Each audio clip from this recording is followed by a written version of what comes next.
여호와께서 모세에게 말씀하여 이르시되 너는 이스라엘 자손에게 말하여 그들 중에서 각 조상의 가문을 따라 지팡이 하나씩을 취하되 곧 그들의 조상의 가문대로 그 모든 지휘관에게서 지팡이 12를 취하고 그 사람들의 이름을 각각 그 지팡이에 쓰되 레위의 지팡이에는 아론의 이름을 쓰라.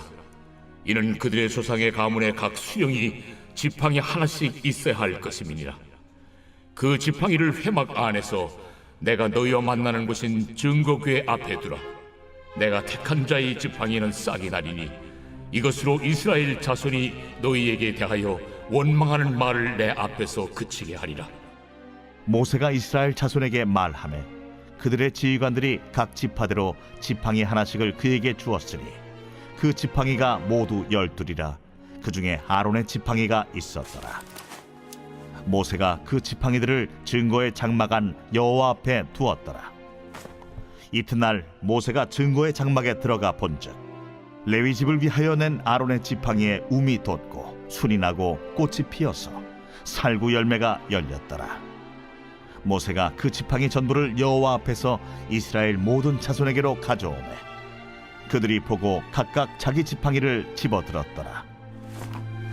여호와께서 또 모세에게 이르시되 아론의 지팡이는 증거궤 앞으로 도로 가져다가 거기 간직하여 반역한 자에 대한 표징이 되게 하여 그들로 내게 대한 원망을 그치고 죽지 않게 할지니라.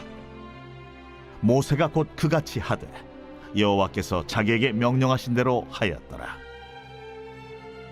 이스라엘 자손이 모세에게 말하여 이르되 보소서, 우리는 죽게 되었나이다. 망하게 되었나이다.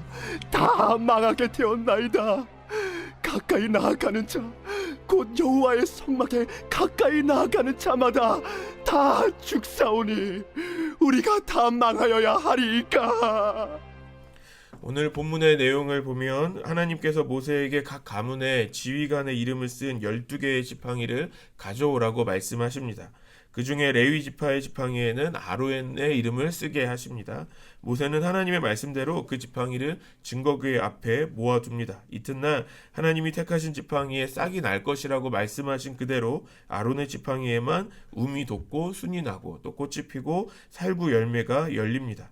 하나님은 아론의 지팡이를 증거궤 앞에 두도록 하시면서 이것을 통해 반역한 자들에 대한 표징이 되게 하신다라는 내용이 오늘 본문의 내용입니다. 오늘 본문을 통해서 우리가 살펴보고 싶은 것은 성도는 눈에 보이는 현상을 두려워하지 말고 하나님의 뜻을 믿어야 한다라는 것입니다. 오늘 12개의 지팡이 중에 오직 아론의 지팡이에만 움이 돋고 꽃이 피고 또 열매가 맺힙니다.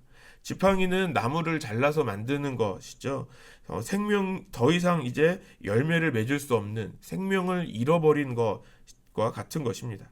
그런데 그 생명을 잃어버린 지팡이가 하룻밤 사이에 움이 돋고 싹이 나서 꽃이 피고 또 열매를 맺습니다. 생명의 하나님께서 죽은 나무에 생명을 불어넣어 주셨다라는 것을 볼 수 있죠. 죽은 나무가 다시 생명을 얻는 것은 우리가 생각해 볼 수 있는 우리의 상식을 넘어서는 일입니다. 하나님의 뜻과 계획을 보면 특히 그렇죠. 하나님의 역사는 우리가 생각하는 우리의 생각을 뛰어넘습니다. 그래서 우리가 다 알 수도 없고요. 어쩌면 우리가 다 이해하지도 못할 것 같습니다. 하나님께서 12개의 지팡이 중에 유독 아론의 지팡이에만 생명을 주신 이유가 있죠. 지휘관의 지팡이는 권위를 상징합니다. 12지팡이 중에 오직 아론의 지팡이에만 그 생명을 주셨어요. 그것은 아론의 권위를, 아론과 그 레위 지파를 선택하셨다라는 것이죠. 오직 하나님을 섬기는 일에, 성막을 섬기는 일에 아론과 그의 자손들 그리고 레위인들을 특별히 선택해 주셨다라는 것입니다. 이 근거는 하나님의 뜻, 하나님의 주권 안에 있습니다. 하나님께서 생명을 주신 그 지팡이를 그리고 그 증거궤 앞으로 가져오게 하십니다. 10절 말씀 우리 같이 읽겠습니다. 시작. 여호와께서 또 모세에게 이르시되 아론의 지팡이는 증거궤 앞으로 도로 가져다가 거기 간직하여 반역한 자에 대한 표징이 되게 하여 그들로 내게 대한 원망을 그치고 죽지 않게 할지니라. 하나님께서 아론의 지팡이에 그 생명을 주신 이유가 있다는 것이죠. 그것은 아론의 지팡이가 반역한 자들의 표징이 되어서 누구도 이 지팡이를 표징이 되게 하는 것입니다. 그래서 이 하나님에 대한 원망을 멈추고 또 죽지 않게 하시려는 것입니다. 누구도 이 지팡이를 보면서 고라와 다단과 아비람과 같이 원망하지 못하게 하시는 것이고요. 단순히 이스라엘의 원망의 소리만을 듣고 싶지 않으셔서 그러신 것이 아니라 이스라엘이 또다시 하나님을 원망하고 죽게 될 것을 하나님께서 원하지 않으셨다라는 것입니다. 하나님의 의도가 있다는 것이죠. 하나님께서 이 표징을 주시는 그 이유가 있다라는 겁니다. 말씀을 묵상할 때 이 표징이 하나님께서 얼마나 이스라엘을 사랑하시는지를 말씀하시는 것처럼 보였습니다. 원망 가운데 죽게 되는 이스라엘을 주님은 살리기를 원하시는 것입니다. 결국 하나님의 뜻이 있는 것이죠. 아무 이유 없이 그 표징을 두지 않으셨다라는 것입니다. 오늘 우리에게도 마찬가지입니다. 우리에게 일어나는 많은 사건들이 있죠. 하나님이 주시는 표징이 있습니다. 우리에게 오는 많은 상황들이 아무 이유 없이 있는 것이 아니라는 겁니다. 우리에게 있어서 아무리 작은 아주 사소한 일일지라도 하나님의 뜻이 있습니다. 하나님이 주신 표징은 생명을 지켜주시기 위함입니다. 그런데 오늘 본문에 보면 이스라엘 백성들은 여전히 두려워하고 여전히 원망하는 모습을 보이고 있습니다. 우리 12절과 13절 말씀 같이 읽겠습니다. 시작. 이스라엘 자손이 모세에게 말하여 이르되 보소서 우리는 죽게 되었나이다. 망하게 되었나이다. 다 망하게 되었나이다. 가까이 나아가는 자 곧 여호와의 성막에 가까이 나아가는 자마다 다 죽사오니 우리가 다 망하여야 하리이까. 하나님께서 아론의 지팡이를 표징으로 주신 이유는 원망하게 두시려는 것이 아니죠. 또 죽게 내버려 두시려는 것이 아닙니다. 그런데 이스라엘은 여전히 자신들이 죽을까봐 두려워하고 원망하고 있습니다. 왜냐하면 지금까지 하나님 앞에서 원망하고 죽어가는 사람들을 지켜봤기 때문에 그렇죠. 땅이 입을 벌려서 삼키는 것을 보았습니다. 향로를 든 자들이 죽는 것을 보았고 또 연병으로 많은 사람이 죽는 것을 바로 눈앞에서 본 것입니다. 그리고 여전히 두려워하고 있습니다. 그래서 여호와의 성막에 가까이 나아가는 자마다 다 죽었으니 남은 자신들도 이제 곧 죽게 될 것이라고 믿고 있는 것이죠. 어떻게 보면 두려움도 믿음입니다. 세상에서도 말합니다. 우리가 염려하는 것이 있다면 그 일은 절대 일어날 일이 아니라고도 말하죠. 그런데 우리는 왜 염려하고 왜 두려워합니까? 일어날 일이 아닌데 우리는 일어날 것이라고 생각하는 거예요. 그래서 우리는 여전히 염려하고 두려워하는 대로 될 거라고 믿고 있는 것이죠. 두려움은 잘못된 믿음입니다. 하나님의 뜻을 모르는 믿음인 것이죠. 하나님의 약속도 없는 믿음입니다. 그래서 우리는 여전히 두려워하고만 있는 것입니다. 예수님께서 이 땅에 오신 것은 하나님의 뜻이 있었기 때문이죠. 예수님은 우리를 구원하시려고 하나님 아버지의 뜻으로 그 십자가를 지시려고 이 땅에 오셨습니다. 그렇게 예수님은 이 땅에 오셔서 십자가 위에서 아주 힘없이 그냥 죽으셨습니다.